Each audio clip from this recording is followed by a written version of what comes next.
बिस्मिल्लाहिर्रहमानिर्रहीम, अस्सलाम वालेकुम। इस वीडियो में मैं आपके सामने 30 जून बरोज़ मंगल को कौमी असम्बली के 5 घंटे से ज़ायद होने वाले इजलास का अहवाल आपके सामने रखूँगा।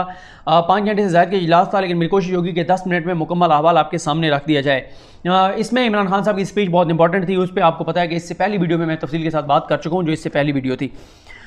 इसी इजलास में अली ज़ैदी साहब बहुत गर्जे बर से, एक आदिल पटेल साहब, अली ज़ैदी साहब आमने सामने थे और एक बार कोट उतार के और उन्होंने बड़े दबंग अंदाज से नवीद कमर साहब ने अली ज़ैदी की तरफ जाने की कोशिश की। उस सारी सूरत हाल पर बात करेंगे क्यों अली ज़ैदी जो है वो गर्जे और बरसे। इजलास जब शुरू हुआ कासिम सूरी साहब की ज़ेरे सदारत, तो ग़ुलाम बीबी भरमाना जो MN हैं उन्होंने मौलाना अशरफ आसिफ जलाली, जिन्होंने हज़रत उनके मुताबिक ग़ुलाम बीबी भरमाना साहिबा के मुताबिक हज़रत फ़ातिमा की शान में गुस्ताखी की है, तो उन्होंने मौलाना अशरफ आसिफ जलाली की मज़म्मत की और हज़रत फ़ातिमा की शान में कुछ चीज़ें जो हैं वो बयान की। उसके बाद मोहसिन दावड़ साहब ने बात की। उन्होंने कहा ज़िला कुरम में 2 कबाइल जो हैं वो उनकी पुरानी लड़ाई है और वो लड़ाई काफ़ी बढ़ गई है, 10 लोग जहाँ भाग हो चुके हैं। साथ ही उन्होंने इरफानुल्लाह जो हैं उनके बारे में कहा कि वो मावराए अदालत उनका कत्ल किया गया है और उनके लवाहिकीन पेशावर में जो KP की असम्बली है उसके सामने मौजूद हैं, उनको इंसाफ दिया जाए। उसके बाद आगा हुसैन बलोच साहब खड़े हुए। उन्होंने अख्तर मिंगल साहब के हवाले से कहा कि उनके बारे में शेख रशीद ने जो बात की उसकी मैं मज़म्मत करता हूँ। शेख रशीद ने गलत अल्फाज इस्तेमाल किए अख्तर मिंगल साहब के बारे में और उन्होंने इसके ऊपर बात की। उसके बाद असलम भोतानी खड़े हुए। असलम भोतानी ने कहा कि मैं आगा हुसैन बलोच की बात को आगे बढ़ाऊँगा और उन्होंने कहा कि अगर जो अख्तर मिंगल साहब हैं उनकी वापसी के कोई इम्कानात थे भी सही, तो वो शेख रशीद के इस बयान के बाद ख़त्म हो चुके हैं। उसके बाद फवाद चौधरी साहब ने बात की। उन्होंने कहा कि ये साल जो है हमें इस्लाहात का साल बनाना चाहिए, हमें कारकर्दगी पे फोकस करना चाहिए, हमें ये देखना चाहिए कि हम आज हैं कल नहीं होंगे, हमसे पहले जो थे वो आज असम्बली में नहीं हैं, हम ऐसे काम करके जाएँ जिससे पाकिस्तान को फ़ायदा हो। उन्होंने कहा कि जिस तरह से पाकिस्तानी साइंसदानों ने जो इस पेंडेमिक में काम किया उनको खराज तहसीन पेश करना चाहिए। PPEs बनाए गए। उन्होंने वेंटिलेटर्स की उन्होंने कहा पहली खेप NDMA के हवाले कर दी जाएगी जुमेरात को। तो उन्होंने कहा कि टेस्टिंग किट्स हमने बनाई और उन्होंने कहा 1/3 खर्चा है जो दुनिया भर में जो हम दुनिया भर से ख़रीदते हैं वेंटिलेटर, उससे 1/3 खर्चा जो है करके और हमने ये वेंटिलेटर बनाए हैं। तो उन्होंने कहा कि हमें नौजवानों पे खर्च करने चाहिए, हमारे मुल्क में पोटेंशल है, हम कर सकते हैं अगर हम इस चीज़ पे फोकस करें। और उन्होंने कहा तल्ख बातों के बजाय हमें इस्लाहात और पाकिस्तान की बेहतरी और नौजवानों पे फोकस करके और उनको ऊपर लाकर पाकिस्तान को आगे ले जाने पर फोकस करना चाहिए। उसके बाद जमालुद्दीन साहब ने बात की। उन्होंने मोहसिन दावड़ वाली बातें की और असम्बली के मुलाजमीन की तनख्वाहों के हवाले से बात की। उसके बाद आगा रफीउल्लाह ने पिम्स के बाहर डॉक्टर और नर्सेज के एहतजाज के हवाले से बात की और कराची में लोड शेडिंग के हवाले से बात की। शेर अकबर साहब ने सवाबी में जो बिजली का मसला है, ट्रांसमिशन लाइन्स का मसला है, उस पर बात की। रियाज पीरज़ादा साहब ने टड्डी दल के हवाले से बात की। राना तनवीर साहब ने बजट पर तनकीद की, सप्लीमेंट्री ग्रांट्स पर बात की, एंटी नारकोटिक्स के अर्बन पे की जो ग्रांट है उस पर बात की। उन्होंने कहा उनकी क्या कर दिया, सिर्फ यही कि उन्होंने राना सनाउल्लाह के ऊपर एक केस बनाया। उसके बाद उमर अयूब साहब ने बताया कि सर्कुलर डेट कितना छोड़ के गई थी नून लीग की हुकूमत, महंगे प्रोजेक्ट्स थे और इन्होंने सस्ते जो पावर प्रोजेक्ट्स हैं वो लगाए नहीं, ना ही लगने दिए। उसके बाद उन्होंने कहा सनाउल्लाह मस्ती खेल साहब एक मामला सामने लाए थे कि पार्लियामेंट में यूटिलिटी स्टोर से जो चीनी कुछ अरकान असम्बली लेकर गए थे, उन्होंने कहा वो रिपोर्ट सामने लाई जाए, वो आनी चाहिए। नवीद कमर साहब ने सप्लीमेंट्री बजट पर बात की। सप्लीमेंट्री बजट से मुराद ये है कि वो पैसा जो पिछले बजट में नहीं रखा गया और इजाफी खर्च हुआ उसकी बाद में मंजूरी ली जाती है। खुर्रम दस्तगीर साहब ने तरक्याती फंड्स पे बात की और सप्लीमेंट्री बजट पर बात की। हिना रबानी खार साहबा ने जो है वो पेट्रोलियम लेवी के ऊपर बात की। उन्होंने कहा है कि हमें कहानियाँ ना सुनाएं, अपनी कारकर्दगी बताएं, कब तक आप ये कहते रहेंगे कि पिछलों ने ये किया वो किया। और साथ ही उन्होंने कहा कि ये हमें बताया जाए कि 26 को क्यों पेट्रोलियम प्राइसेस जो हैं वो बढ़ाई गई। और उन्होंने कहा कि सप्लीमेंट्री बजट चलो कुछ थोड़ी सी पैसों की होती है, समझ आती है, लेकिन 100 अरब की भी सप्लीमेंट्री ग्रांट जो है वो रखी गई है, तो इसके बारे में हमें बताया जाए। शिजा फातिमा जो है उन्होंने जो 1200 अरब का पैकेज हुकूमत ने अनाउंस किया था ये कोरोना के दौरान, उस पर सवाल उठाए, एहसास प्रोग्राम की शफाफियत पे सवाल उठाए। अब्दुल कादिर पटेल जो हैं उन्होंने सप्लीमेंट्री ग्रांट की बात की। उन्होंने कहा इससे पहले चोरों डाकुओं की हुकूमत थी, चलो वो तो सप्लीमेंट्री ग्रांट लाते थे, आप तो फरिश्ते हैं, आप क्यों ला रहे हैं। और उन्होंने हुकूमत को काफ़ी आड़े हाथों लिया। उन्होंने कहा काले किताब का जिक्र होता रहा, आप एक किताब फातिमा भुट्टो की किताब का जिक्र होता रहा, फलां किताब का जिक्र होता रहा। उन्होंने कहा 6 किताबें लें, लेकिन मैं एक ही किताब लूँगा और वह है रेहाम खान की किताब। और उन्होंने कहा जी मैं मुराद सईद का मुनाजरे का चैलेंज भी कबूल करता हूँ। उसके बाद शाहिदा अख्तर अली साहब हैं, उन्होंने भी सप्लीमेंट्री ग्रांट्स के ऊपर बात की।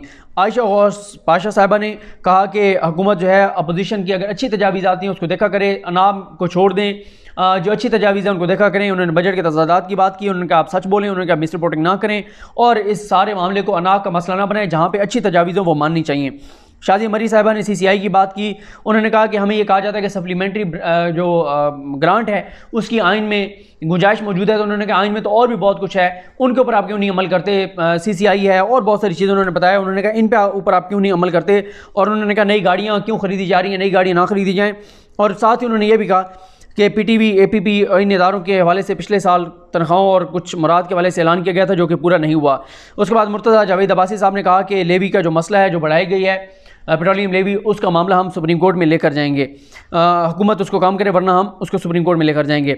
उसके बाद अली वज़ीर साहब जो हैं उन्होंने कहा कि जो वज़ीरिस्तान में पेट्रोल महंगा मिल रहा है, वज़ीरिस्तान के तरक्याती फ़ंड्स के हवाले से उन्होंने बात की, एहसास प्रोग्राम के हवाले से बात की, सेहत कार्ड के हवाले से बात की, और चमन बाटर के हवाले से कहा कि उन्होंने कहा कि अगर ना खोला गया तो हम जो है रद्द-ए-अमल भरपूर देंगे और लॉन्ग मार्च भी कर सकते हैं। मौलाना अकबर चतराली साहब ने कहा कि सप्लीमेंट्री ग्रांट जो है उसकी कोई लिमिट भी है या नहीं है, और उन्होंने कहा 2010 के अखराजात की अब मंजूरी ली जा रही है, तो हम अल्लाह की बारगाह में क्या जवाब देंगे जब हमें पता ही नहीं है कि आया ये जो ग्रांट्स हैं ये जो ग्रांट्स हैं ये ठीक खर्च हुए पैसे या नहीं हुए। हमारे साहब ने फिर सारा बताया। उन्होंने कहा नून लीग के आखिरी 2017-18 के बजट में 600 अरब रुपए की सप्लीमेंट्री ग्रांट जो है वो पास कराई गई थी। उन्होंने कहा हमारे पहले साल में 222 अरब की थी, इस साल हम उससे कम करते लेकिन पेंडेमिक की वजह से ज़्यादा हुई। और उन्होंने फिर बताया कि कुछ रेगुलर सप्लीमेंट्री ग्रांट होती है, कुछ टेक्निकल होती है, और वो सारा उन्होंने फ़र्क जो है वो बताया। इसके बाद फिर पॉइंट ऑफ पर्सनल एक्सप्लेनेशन के ऊपर बात शुरू की अली जैदी साहब ने। अली जैदी साहब के हवाले से, क्योंकि कल बिलावल भुट्टो जरदारी साहब ने अपनी तकरीर में कहा था कि करप्ट वजीर हैं, तो उन्होंने पर्सनल एक्सप्लेनेशन के ऊपर बात की, क्योंकि अगर किसी रुकन असम्बली के बारे में कोई और रुकन असम्बली उसकी ज़ात के ऊपर कोई इल्ज़ाम लगाएगा तो उसके पास यह हक होता है कि वो पर्सनल एक्सप्लेनेशन दे। उन्होंने पर्सनल एक्सप्लेनेशन देने के लिए जब खड़े हुए, उन्होंने पहले नबी करीम सल्लल्लाहु अलैहि वसल्लम की एक हदीस सुनाई कि मुनाफिकत की क्या अलामात होती हैं। उसके बाद उन्होंने कहा कि मुझे, बिलावल ने कहा कि मैं करप्ट हूँ। उन्होंने कहा कि मैं जो करप्शन का पैसा होता है वो अपने बच्चों को, अपने फैमिली को खिलाने का मतलब यह है कि आप सूअर खिला रहे हैं, मैं अपनी फैमिली के साथ ये जुल्म नहीं कर सकता। और उन्होंने कहा कि अगर मैंने तहकीकात कराई जाए, अगर मैंने 1 रुपए की भी करप्शन की हो तो मैं इस्तीफ़ा दे दूंगा। और साथ ही उन्होंने कहा कि मैं, इमरान खान साहब जो हैं वो कभी भी शक मेरा चेहरा ना देखें, मेरी शक्ल ना देखें अगर मैंने 1 रुपए की भी करप्शन की हो। तो उनका कहना यह था कि उन्होंने बिल्कुल कोई करप्शन नहीं की। उन्होंने कहा कि भुट्टो की जमात जो है, मैं आज सबूत दिखाऊंगा, बताऊंगा कि भुट्टो की जमात कैसे दहशतगर्द बनी, कैसे इन्होंने करप्शन की, कैसे किकबैक्स लिए। उन्होंने कहा इमरान खान को कहा गया कि इमरान खान ने उसामा बिन लादेन को शहीद कहा। नसीरुल्लाह बाबर के बारे में जब उसकी डेथ हुई तो अखबार ने लिखा कि तालिबान को सपोर्ट करने वाला, बनाने वाला, उसमें किरदार अदा करने वाला, उसकी डेथ हो गई है। और साथ ही उन्होंने कहा बेनज़ीर के भी किताबों में मौजूद है कि कैसे तालिबान के साथ तल्लुकात थे। फिर उन्होंने कहा बिलाल शेख का कत्ल किसने किया, खालिद शहनशाह का कत्ल किसने किया। फिर उन्होंने एक रिपोर्ट पढ़कर बताई अपने हल्के की कि वहाँ पे सैयद गनी साहब के भाई के ऊपर इल्ज़ाम है। पुलिस ने लिखा है कि सैयद गनी के भाई जो हैं वो कैसे मंशियात फरोशों को जो हैं वो सपोर्ट कर रहे थे। उन्होंने निसार मुराई की JIT का जिक्र किया। उन्होंने कहा निसार मुराई को फिशरीज़ का जो सरबराह लगाया गया वो फरियाल तालपुर के कहने पर लगाया गया। उन्होंने फिर सारा बताया कि कितनी करप्शन होती थी, कितनी लूटमार होती थी, कितना पैसा किसको जाता था। उन्होंने कहा निसार मुराई ने भी कत्ल कराए, वो भी सारे पीपल्स पार्टी के हुक्म पर हुए। उज़ैर जान बलोच की उन्होंने JIT में से कुछ चीज़ें पढ़कर बताई। उन्होंने उज़ैर बलोच की JIT पढ़कर बताई कि उन्होंने कहा कि उसके ये वो उज़ैर बलोच है कि जब पीपल्स पार्टी के कुछ लोगों को टिकट दिए गए तो उन्होंने उज़ैर बलोच के हाथ पर हलफ लिया। उन्होंने कहा मैं इनकी करप्शन की दास्तानें बताऊँगा। बहुत सारी उन्होंने चीज़ें बताई। उज़ैर बलोच को उन्होंने बताया कि उसने 158 कत्ल जो है उनका एतराफ़ किया, और ये कत्ल वो आसिफ अली जरदारी के कहने पर करते रहे। इस दौरान जब वो बात कर रहे थे, उनका स्पीकर जो असद कैसर साहब ने, उन्होंने माइक बंद किया। उन्होंने नवीद कमर साहब को कहा कि आप बताएं, एक्सप्लेनेशन दें, आप जो बात इस पर करना चाहते हैं। तो उस पर वो खड़े हुए, वो ज़रा गुस्से में थे। उन्होंने कोट उतारा, उन्होंने कहा आओ, फिर मतलब जैसे कोई लड़ने के लिए जाता है। लेकिन खैर मामला रफा दफा हो गया। फिर कादिर पटेल खड़े हुए। कादिर पटेल ने फिर वही ज़ाती हमले इमरान खान पर शुरू कर दिए। उन्होंने कहा जी अगर ये बात होगी तो फिर सीता वाइट का जिक्र होगा, सीता वाइट का ये हुआ वो हुआ, ये सारी बातें। तो इस पे फिर उनका माइक भी बंद कर दिया गया और फिर अपोजिशन जो है वो वॉकआउट कर गई। ये भी कहा गया अली जैदी साहब की जानिब से कि मैं ये दुआ करता हूँ कि मेरा जो बेटा है वो इमरान खान जैसा हो, इमरान खान जैसे काम करे। इनमें अगर ज़रूरत है तो ये भी ये दुआ करें कि इनकी औलाद जो है वो आसिफ अली जरदारी जैसे काम करे। और इसके बाद वो वॉकआउट कर गए।